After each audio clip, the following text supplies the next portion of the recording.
Картинки, мы задаем вопросы, даже по статистике чаще всего мы обращаемся теперь не к поисковым системам, а именно к чату GPT, потому что он предоставляет нам правильно структурированную информацию. Искусственный интеллект теперь внедрен не только для повседневной жизни, но еще во многие индустрии. Для примера, например, банковский сектор уже сейчас использует искусственный интеллект для того, чтобы минимизировать проблемы с мошенничеством. Он борется с мошенничеством, используя искусственный интеллект. Также для ритейл-индустрии уже сейчас внедряется искусственный интеллект для прогнозирования спроса и стимулирования продаж.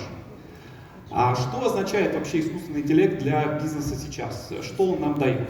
А дает он нам то, что современные пользователи уже рассматривают системы, бизнес-системы под другим углом. Им уже очень важно, чтобы они могли не пользоваться стандартными транзакциями, стандартными экранами, а они могли говорить с системой. Они могли задавать вопросы и получать ответы на поставленные вопросы.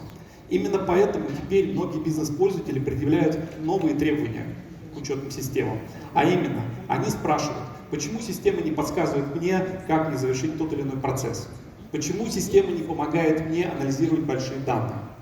Почему процесс согласования занимает так много времени, хотя он может занимать считанные секунды? И поэтому очень важно, чтобы искусственный интеллект был внедрен для всех бизнес-пользователей, для всех процессов. Это помогает действительно оптимизировать нам работу и наш текущий бизнес. В SAP-архитектуре очень важно отметить, что AI — это не какой-то отдельный модуль, искусственный интеллект — это не что-то отдельное.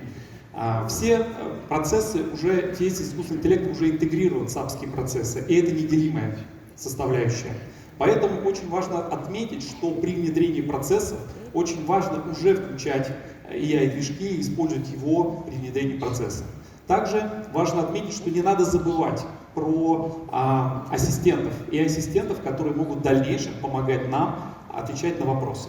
Таким образом, мы приносим уже это не какой-то модный тренд, а это уже новая реальность, это уже новый инструмент, который уже сейчас начинают пользоваться наши бизнес-пользователи.